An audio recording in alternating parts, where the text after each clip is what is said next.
Hello, everybody, and welcome to today's show. I'm your host, Zach Drew. And I'm Andrew Bellers. Listen, whether you're watching from on DirecTV or Dish Network through CTN, the Christian Television Network, or it's Comcast Cable through the PTL Network, or you're watching on any of the online platforms, Facebook, YouTube, Rumble, Apple, everything, and in between, whenever you write into us or you give, let me know where you're watching from. I'm kind of pulling things together and finding out where most of the people are coming from. And so I'd really appreciate that. We don't actually get like Nelson, the ratings, the analytics, so we don't really know who's watching and from where. So help me out whenever you write or give, and let me know where you're watching from. Today we are going to be, and probably next week and the week after and week after, I mean, these are the topics we discuss regularly on this show. But this weekend, next week for sure, we're going to be diving in to Dr. Voddie Baucham's brand new book. It is phenomenal. It's called Fault Lines: The Social Justice Movement and Evangelicalism's Looming Catastrophe. It's such interesting timing that we're even discussing this right now, Andrew, with the recent death of Daunte Wright. Yeah. Just even in my social media platforms, whether it's Facebook, I mean, it's just covered in what's happening, how the woman cop that pulled out her gun rather than her taser, shot him, and I'm seeing everywhere, you know, say his name, Daunte Wright, say his name. And it's just such interesting timing. And I don't even like to say interesting timing, because don't make the assumption that I mean that we are profiting off of what's happening, because, or it further illustrates, or, well, it does illustrate, but it further promotes what we're doing. Yeah. Because it's not about this show, it's not about you and I, but it's interesting timing that this just happened, because it's in the people's hearts and it's in their minds. Once again, it's fresh. And I believe that we can bring so much clarity in how to filter when these things happen. If you are African American, if you are white, if you are Asian, if you are red, yellow, black, and white. I mean, we can bring clarity to this thanks to people like Voddie Baucham. Yeah. This book is worth its weight in gold. I would encourage you to buy it. Absolutely buy it. I don't know wherever you buy it from, just go to Google search engine, type in Fault Lines by Voddie Baucham, and buy this book. It's worth its weight in gold. It needs to be in your library. If you have anybody in your family that is just on the border of not knowing how to filter the social justice movement, you know, whether, and the largest form of that, the largest cultural movement that is behind this right now is the Black Lives Matter movement, and truly an organization. Yeah, I was just telling my wife this week, I really feel like everyone should read this book. Yes. It's one of those kinds of books. It's worth its weight in gold. You don't have to buy it from us because you can't. We're not selling it. We do have an Amazon, what's it called? Amazon affiliate link. Yes. It's in our description if you're watching online, YouTube, Facebook. We have a link there. If if you also, like Andrew and I, are living in 2021, you probably have an Amazon account. So go to Amazon, get the book. It's truly, like I said, it's worth its weight in gold.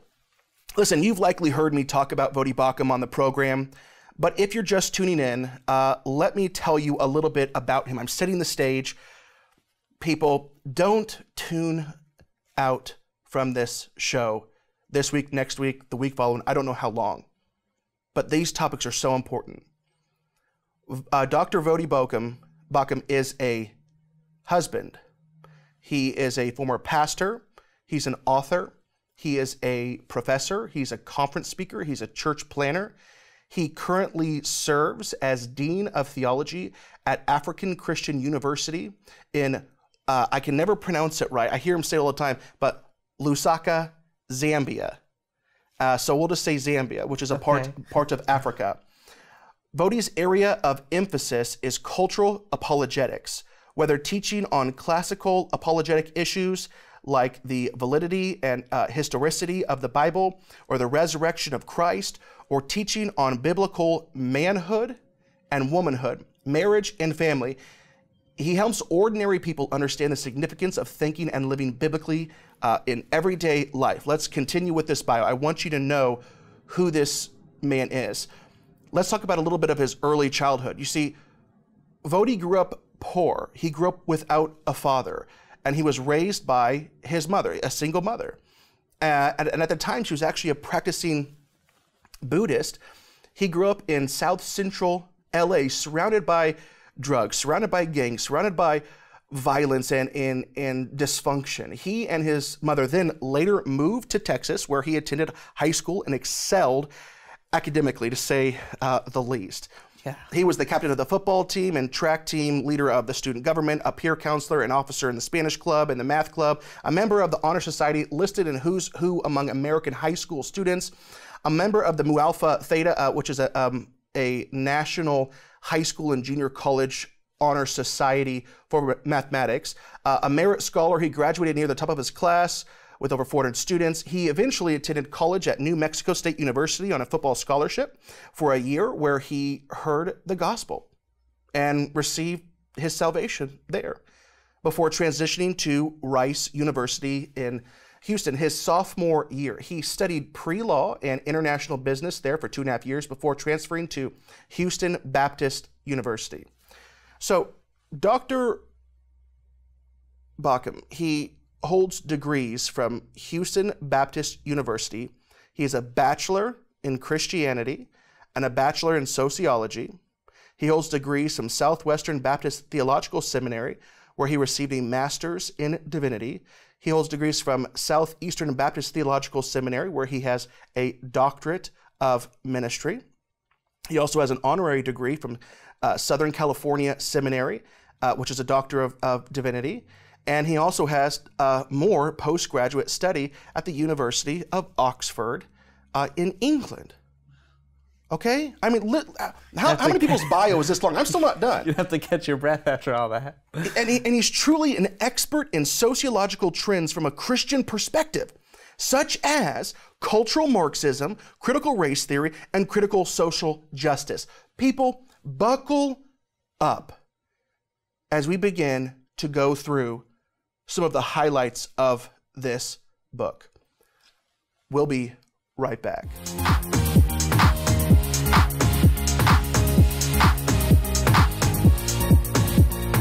So many Christians are unaware that the church is sitting on a powder keg, a barrel of gunpowder, a fault line, so to speak. The fault line that many churches find themselves on is the fault line of the social justice issue. If you're taking notes, bold it, underline it, the social justice issue. Now, this book that we're going to be going through a lot of quotes, this book is not addressed to the world or the unbeliever, even though it could be very, very beneficial to them. Primarily, it is addressed to the body of Christ. You see, Voddie makes it clear that this is not a book to stop the coming earthquake. He feels it's inevitable. But this is a message to the body of Christ that when it does happen, you need to find yourself on the correct side. I hope you get this book. I hope your eyes are opened to what really is happening behind the scenes. Here's the first quote. Navigating through the issue. This is a quote from Fault Lines. The goal of this book is not to avoid the looming trouble. In fact, I believe that to be neither possible nor desirable. The trouble has arrived, and it will not go away anytime soon. And the division it is causing is necessary. I chose the fault line metaphor because I believe it not only describes the catastrophe, but also the aftermath. There are two competing worldviews. If you're taking notes, here it is. There are two competing worldviews in this current cultural movement. One is the critical social justice view, which assumes that the world is divided between the oppressors and the oppressed. White, heterosexual males are generally viewed as the oppressor. The other is what I refer to in these pages as the biblical justice view.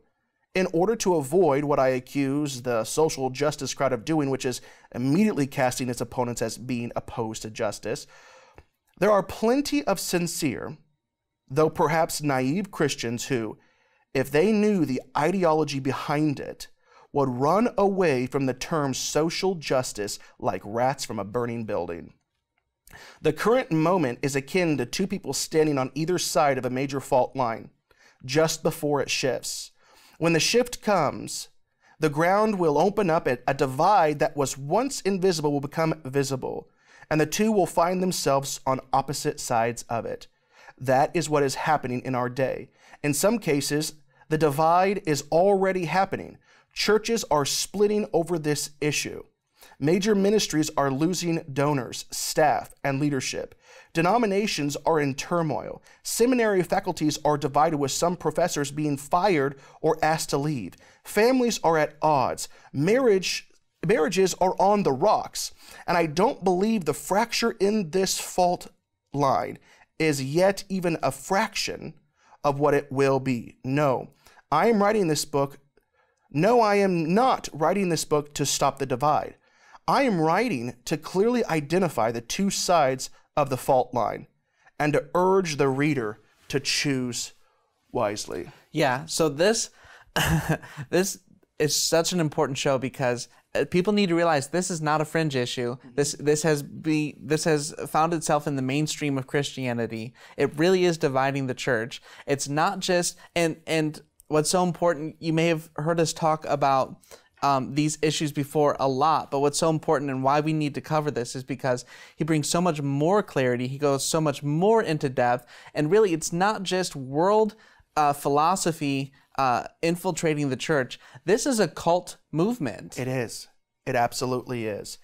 And he goes so deep into it, and, I don't think that Voddie will watch the show. I don't know. But if he does, we would love to interview you, okay? Yeah. Listen, a couple of quotes two quotes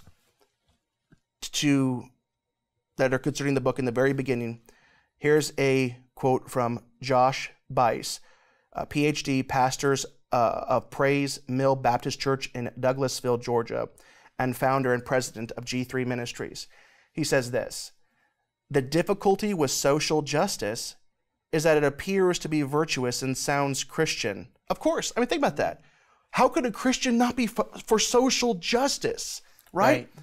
Just hold your horses. When it's being employed by Christian leaders. However, social justice is one of the most devious and destructive movements the church has faced in the last 100 years. You see, Bellers, is it not right for Christians to pursue justice? Yes. To pursue peace? To pursue unity? Of course. Absolutely. Mm-hmm. These are all biblical mandates.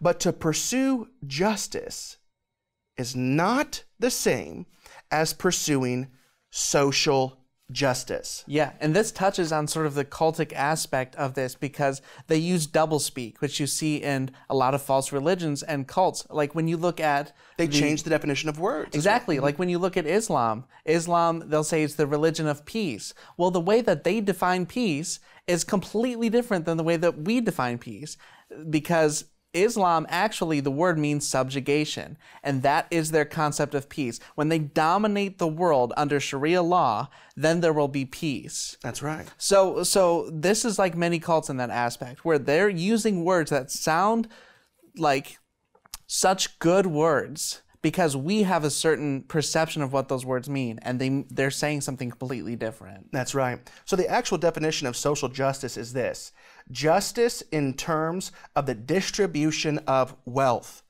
the distribution of opportunities, and the distribution of privileges within a society.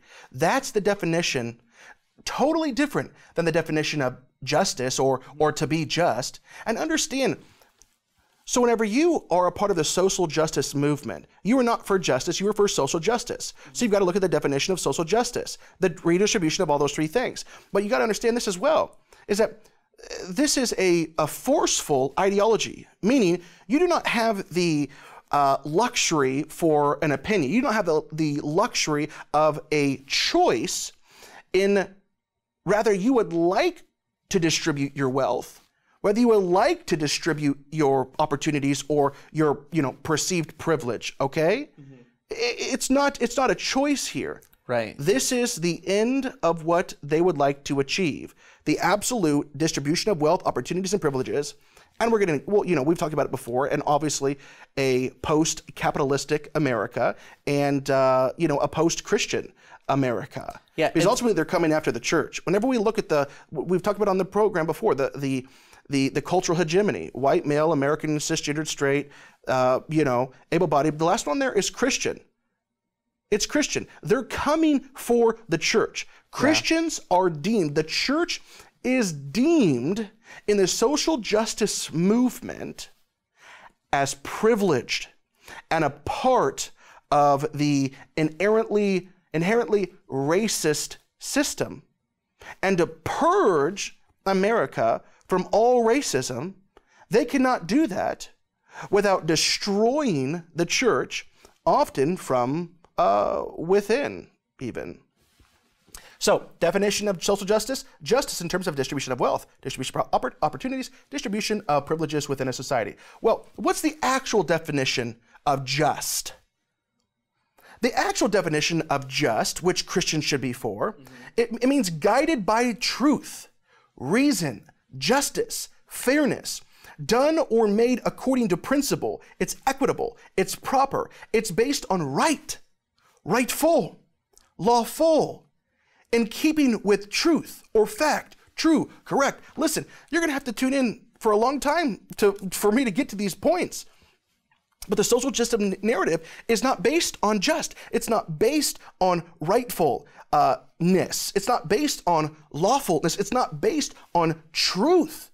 It's not based on fact. It's based off of storytelling. It's based off of either falsified narratives with elements of truth and elements of falsehood, or just outright lies. Mm-hmm. And Voddie Baucham goes through this in his book. Listen, like I said before, there are a lot of churches, many out of ignorance, many that are truly misguided. It's misguided compassion, honestly, a lot of the time. And the compassion is it's based off of the falsified narrative that we were saying. And these churches have given their support to the social justice movement, and they just don't realize the rude awakening that's coming to the church. They don't understand that they have been they've been catfished, so to speak. They've been tricked. They believe they're fighting for oppressed minorities, but what they don't understand is that they have teamed up with a greater Marxist plan that is antithetical to the gospel. You can't reconcile these beliefs. They've been sold a bill of goods. Many churches, and on next week's show, we're going to talk about some of the large Christian ministries and ministers that are giving their support to critical race theory, that are giving their two thumbs up to the social justice movement. Like I said, they've been sold a bill of goods. They have no idea what this movement will demand one day from their church. I want to. Did you end up getting a chance to making sure that the graphic was made for those 6 different terms? Yes. Okay, great. So we'll put that. Go ahead and put that on the screen. There are 6 different terms that we're going to, crash course, go through quickly. And it is Marxism. Write this down. Marxism, Then beneath that, it is cultural Marxism. Then beneath that, it is critical race theory. Beneath that, it is intersectionality. Beneath that, it is anti-racism. And beneath that, it is social justice, the social justice movement.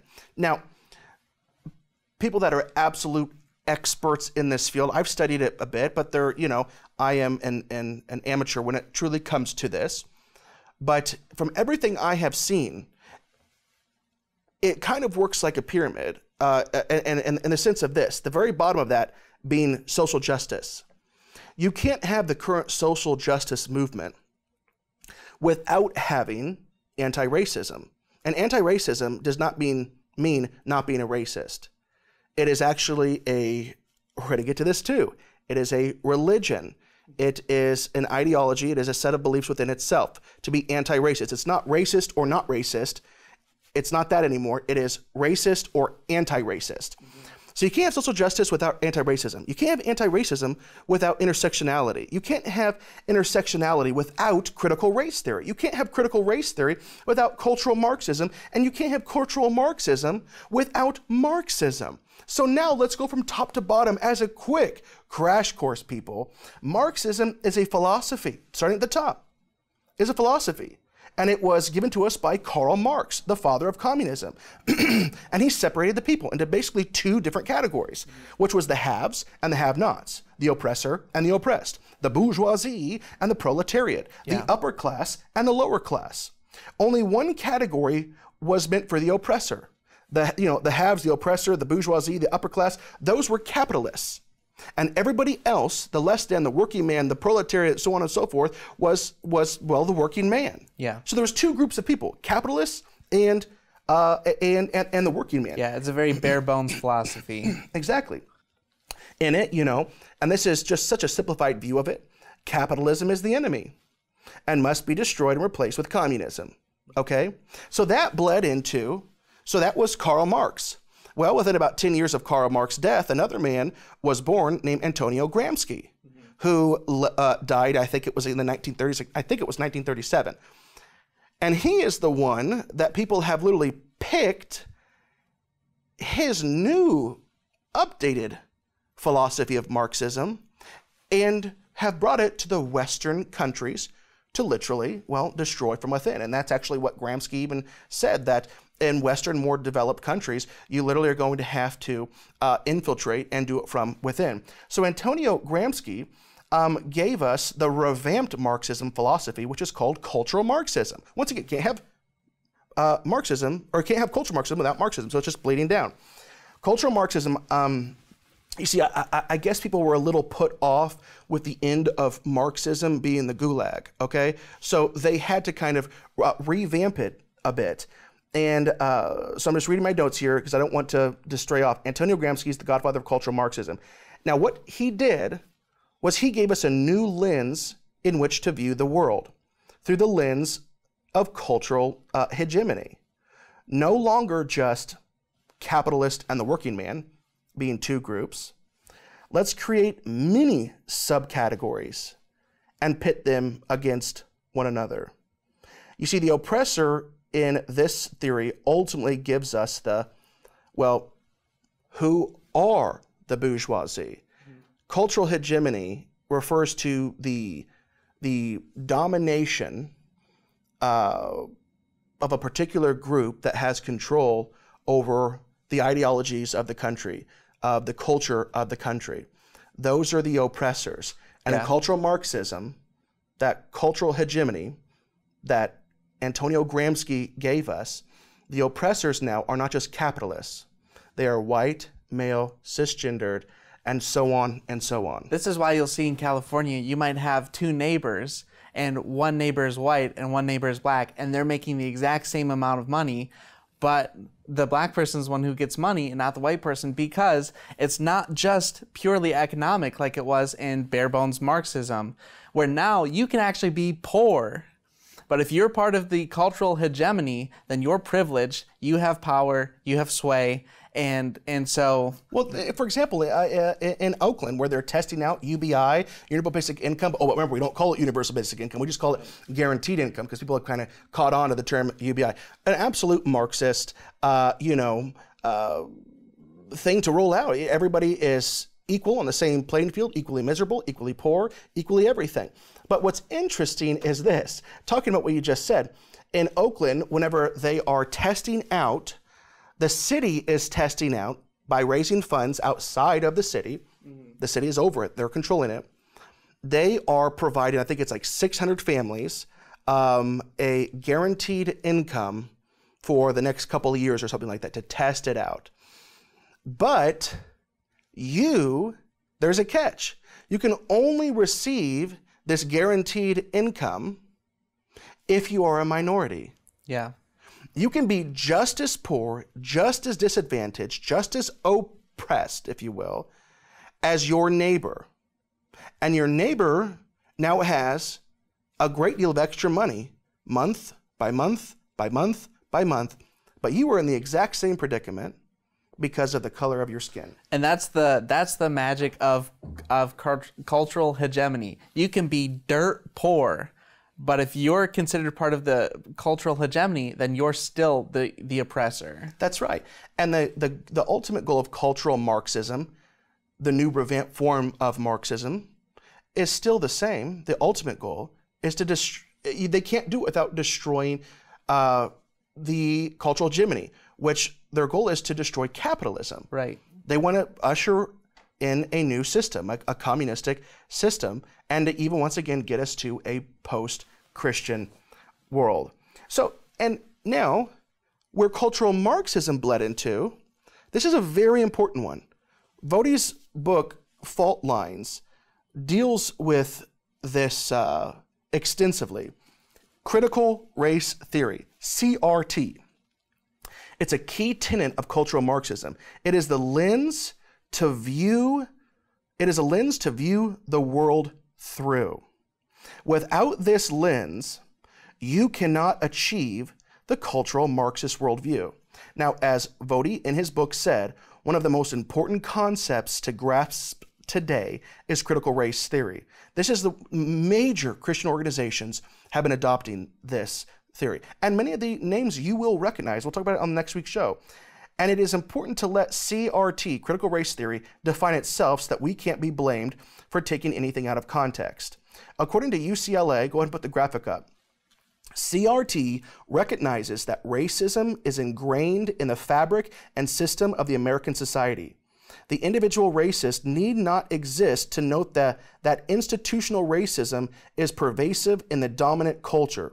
This is the analytical lens that CRT uses in examining existing power structures.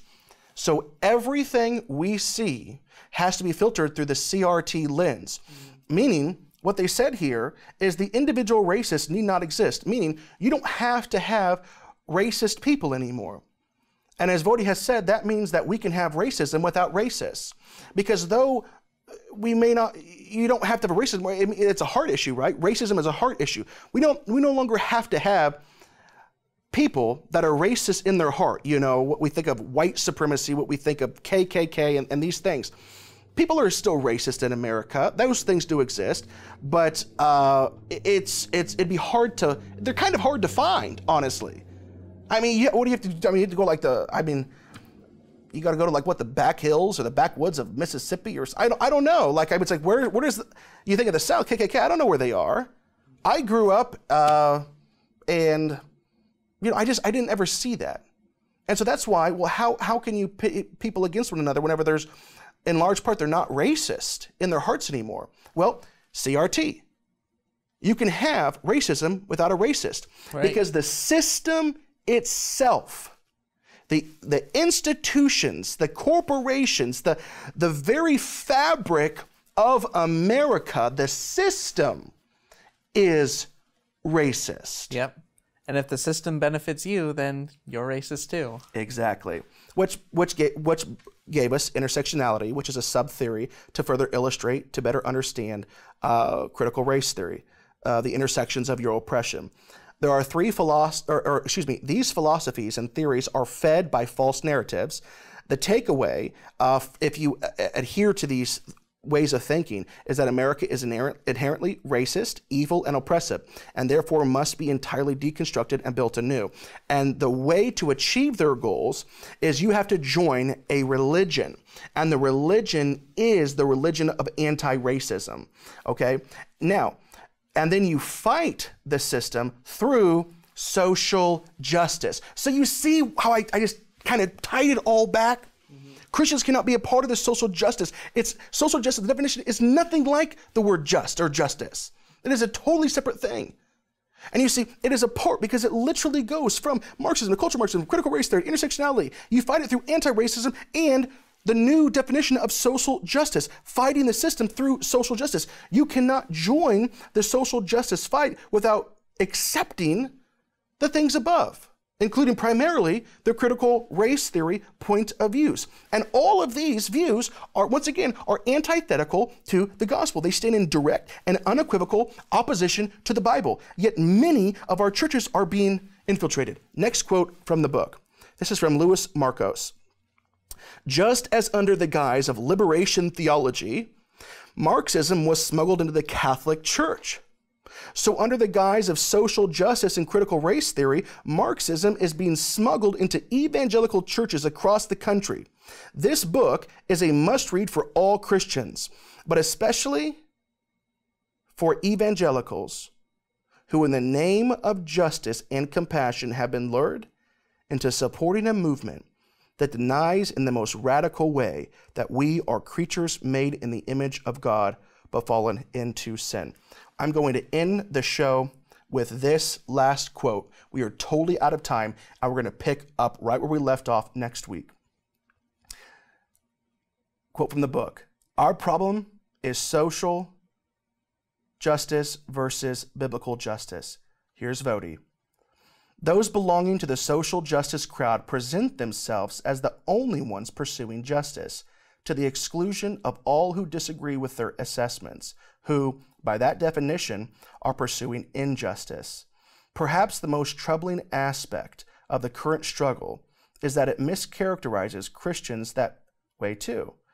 On one side are compassionate Christians who are concerned about justice, right?